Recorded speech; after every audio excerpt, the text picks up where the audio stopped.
Hey everybody, Hunter back again from Showtime Studios for part number 3 of the paint touch-up tutorial. Before we go any further with any more information on this, the one thing I would like to make mention of is we were talking about the House of Color Burgundy Candy.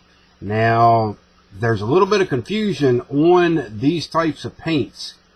This paint is not a true candy paint. This paint will mimic a candy, which means you basically don't have to put any type of special base coat like a silver or gold or anything like that under it. You can put these over a black base, you can put them over a gray base. It will change the tone a little bit, but it is not a true candy. If you were spraying a true candy finish where you put a base coat down and then the candy coat and then a clear coat, and you cut through that, you most likely are going to have to repaint that entire body, or you're going to have to strip it and start over, because you're never going to blend in. You're going to have a light and dark spot trying to blend that in.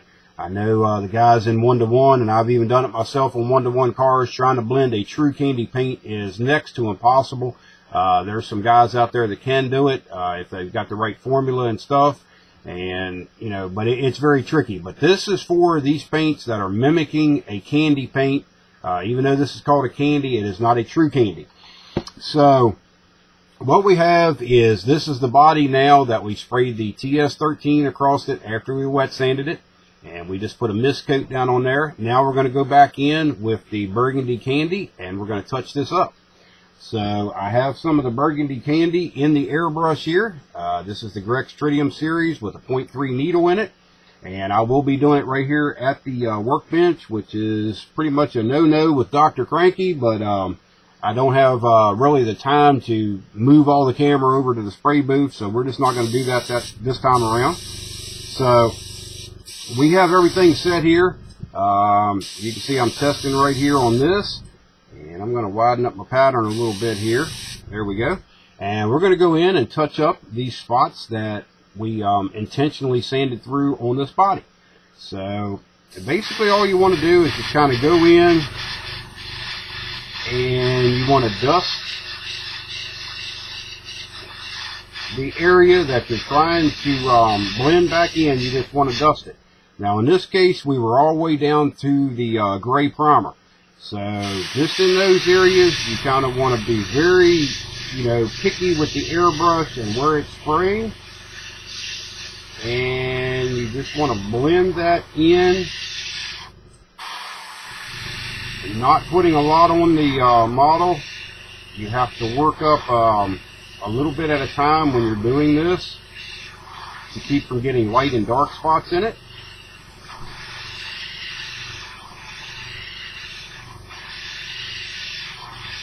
And most likely you're not seeing anything come out of the airbrush on camera there. That's because I am spraying very, very lightly. But we'll hold it up here and see if the camera will zoom in there on it. You can see over top of the wheel well there, we are a whole lot better than what we were. We're getting there. It's looking pretty decent. And up there on the raised lip, you can see it's starting to come back to its color. Now, what I sprayed this at is basically the setting that's on the airbrush was pretty much the same setting when I originally sprayed this. Now what we're going to do is we're actually going to turn the airbrush up just a little bit. I actually turned it about a half a turn, and we're going to back a little bit further off of the finish, and then we're going to start doing our blend. Now you may see, I'm not sure if you'll be able to see the paint come out of the airbrush this time, but we are putting a little bit more down on the surface. And you notice we're not doing any, taping or anything like that. If you already have, like some detail or something put on the model, which really you shouldn't if you're wet sanding for polishing, but if you do, you want to be very careful on how you're spraying this so you don't get it on those parts. But I do not recommend putting tape on here, because then you're going to end up with a tape line, and that's one thing that'll show up just as bad as cutting through the paint. Now I'm blending this whole quarter panel from front to back.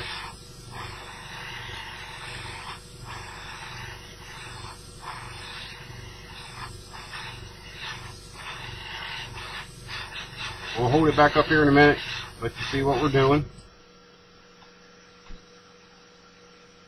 Okay, we have blended the quarter panel from the front to the back.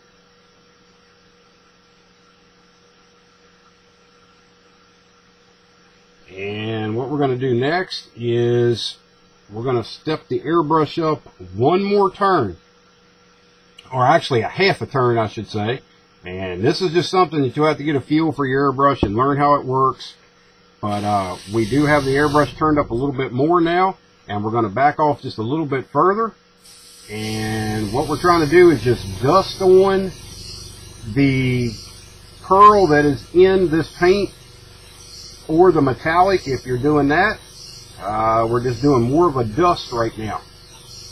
And that will totally blend in all of your light and dark spots. And that's it. We are done. We used a very little bit of paint. Let's hold it up here again. And you can see how we blended that whole quarter panel in with no issues. Now, what you're going to have to remember on this is we're working with a, partially painted quarter panel, and then the rest of it's in primer. You have to kind of look by that. This whole thing would be painted this color right here. You've already went in and you've sanded it. You know where all your areas are that you need to touch up, that you need to repaint using this technique. And then after you've got everything sanded, you dry it off, and then you spray a coat of clear over the whole model. Now, if you're just doing, say that you only had this spot right back here, and everything on the other side of the model was fine, I would go ahead and just mist the coat of clear across this side of the body. Just right through here. And it doesn't have to be anything special, because you are going to have to re-clear this. Now, another point I'd like to bring up too, while we're on that subject of, different techniques here. Matthew did one thing in his video that I am not going to recommend, neither does House of Color. And I did send Matthew a instant message and told him one of the things that he shouldn't have done, and that is actually sanding on this finish right here. The one thing that you do not want to do to this is do any type of sanding on this without a clear coat being down on top of it. If you read the House of Color, tutorials and their how-to sheets and things like that, this color must be clear coated. And when you get back to the thing of sanding on this color, can you sand on it? Yes, you can. But what's going to happen is when you sand on this color, like if I picked a spot here in this quarter panel and sanded on it and went and cleared it, it would be darker in that spot. And that's the same thing that happened to Matthew. Now, you may ask why that happened. The reason why that happened is when you sand this, you're actually sanding the metallic particles. And those particles are sharp on the edge. If you could magnify this paint, you would see that that particle stands up on end in your coating. And when you sand across it, you actually flatten the top of that particle off.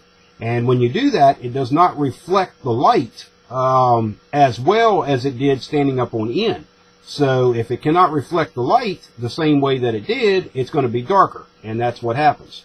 So always make sure that, like right now, if you had any problem areas with this that you could see, do not sand on this, because you're not going to blend it after that.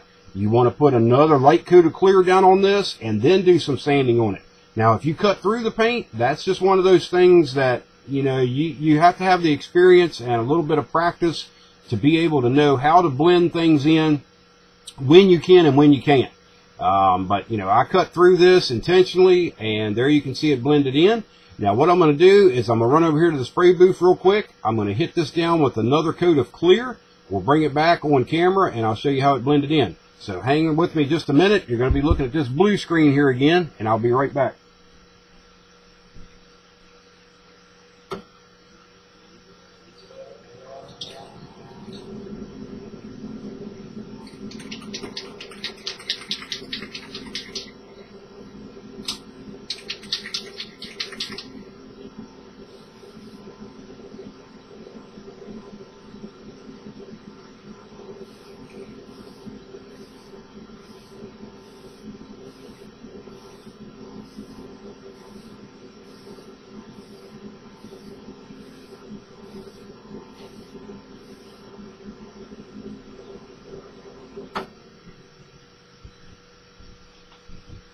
Okay, we are back. I went over there, and this time around we shot just a light coat of clear on this. We'll hold it up here at the camera, and as you can see, hopefully everything blended in very well.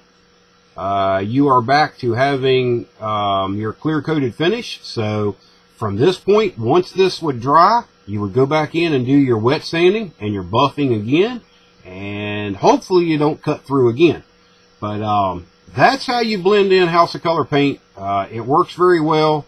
There may be some questions that comes up. There may be some guys out there that don't agree with this technique, and that's fine also. But this technique works for me. It's worked on my, multi-time show-winning models. Best in show-winning models have this technique done on them. So, like I say, it works for me. A little bit of practice, I'm sure it can work for anybody. And if you have any more questions or concerns or whatever, leave me a comment on the video, and I'll be more glad to, either answer them for you or even do a video and try to help everybody out on those. So that's what we got. That's how you blend House of Color pre-mixed paint and save your paint job so you don't have to strip it. Now, the other thing is that I noticed in Matt's video is he had some decals on the body. If you do have decals on the body, you've run into a problem. You would have to be, because I noticed on the back of, on the trunk of his car where he cut through, there was a decal there. You could use this technique, but you're going to have to be very careful of not getting anything on that decal. And, that's just where, experience with the airbrush would come in. I've actually went back in on Alclad finishes and touched them up, without tape on the model itself. So it's just a matter of learning your airbrush, learning how to use it, and experience. But this is the technique that I use on how to blend in paint if you make a boo-boo, and I've done plenty of those. Every now and then I'll find myself cutting through, or something crazy happens that I have to go back in and fix it. But this is the way to do it for me, and I thought I'd pass that along to everybody else, and also Matt. Hopefully, Matthew, you can maybe save that body and you don't have to strip it. But like I say, any questions or concerns, just leave me a comment on the video. We'll be more than glad to answer them for you. Like always, I thank you for watching, and we'll talk to you later. Bye-bye.